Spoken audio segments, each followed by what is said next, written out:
नमस्कार, मैं हूं माही सिंह और आप देख रहे हैं next time news. Uttar Pradesh में देखा जाए तो बीते लोकसभा चुनाव में कुछ ऐसी पार्टियां रही हैं जिनको बड़ा झटका लगा, लेकिन भारतीय जनता पार्टी ने कुछ नेताओं को दरकिनार किया था। अब माना यही जा रहा है कि विपक्षी पार्टी उनको साधने का प्रयास कर सकती है, जिसमें संघमित्रा मौर्य, स्वामी प्रसाद मौर्य और फिर अगर देखा जाए तो मेनका गांधी का भी नाम इसमें जुड़ गया है, जिसमें वरुण गांधी, बृजभूषण शरण सिंह, ऐसे कई तमाम नेता हैं जो कहीं ना कहीं अब भारतीय जनता पार्टी से खफा नजर आ रहे हैं। ऐसे में विपक्षी पार्टियां इन पर घात लगाए हुए बैठी हैं। लेकिन अगर एक चेहरे का जिक्र करा जाए तो जिसमें संघमित्रा मौर्य का नाम आता है। बदायूं सीट से 2 बार की सांसद रह चुकी हैं और इस बार भारतीय जनता पार्टी ने उनको बदायूं सीट से मौका नहीं दिया। ऐसे में नए प्रत्याशी को उतारते हैं मैदान में, लेकिन उनको किसी भी तरीके की जीत नहीं देखने को मिलती है। वैसे में कहीं ना कहीं माना यही जा रहा है कि संघमित्रा मौर्य अब भारतीय जनता पार्टी का साथ छोड़कर किसी और पार्टी का रुख करते हुए नजर आएंगे। हालांकि बीच में अटकलें लगाई जा रही थी कि उनके पिता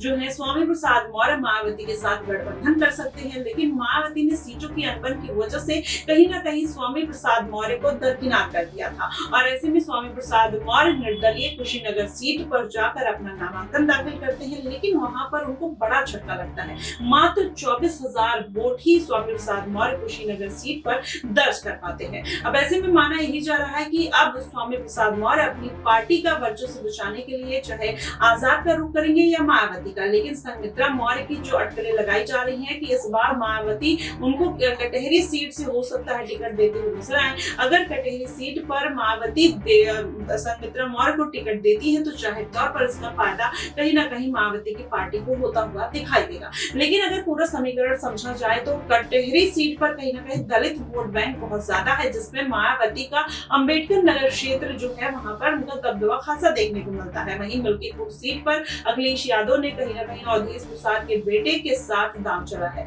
अब ऐसे में भारतीय जनता पार्टी अगर इन सीटों को साधने में नाकाम रहेगी तो कहीं ना कहीं संघमित्रा मौर्य वो चाबी हो सकती हैं मायावती की पार्टी के लिए कि आने वाले दिनों में हो सकता है कि संघमित्रा मौर्य इन सीटों को साधते हुए नजर आए और अखिलेश यादव भी कहीं ना कहीं इस रेस में लगे हुए हैं। अभी फिलहाल समीकरण तो यही बनते हुए नजर आ रहे हैं। 10 सीटों पर चुनाव लड़ने का ऐलान भारतीय जनता पार्टी ने कर दिया है। अब वो 10 सीटें कौन सी होंगी और किसके साथ चुनाव लड़ेंगे, वो प्रत्याशी कौन होंगे, ये देखना बेहद दिलचस्प रहेगा। अब ऐसे में कई ऐसे नाम हैं जिसको भारतीय जनता पार्टी अगर इस बार मौका नहीं देगी तो जाहिर तौर पर वो इस पार्टी से छिटकते हुए नजर आएंगे। अब वो चाहे आजाद का रुख करे, चाहे अखिलेश यादव का रुख करे, चाहे मायावती की पार्टी का रुख करते हुए दिखाई दे सकते हैं। तो अब ऐसे में देखना दिलचस्प होगा कि आखिरकार किस पार्टी की बड़ी जीत होगी और इस बार के उपचुनाव में कौन अपना परचम लहराता हुआ नजर आएगा। फिलहाल आपको क्या कुछ लगता है, आप हमें कमेंट बॉक्स में जरूर बताइएगा। फिलहाल के लिए बस इतना ही। देश और दुनिया की तमाम खबरों के लिए हमारे साथ बने रहिएगा नेक्स्ट टाइम न्यूज में।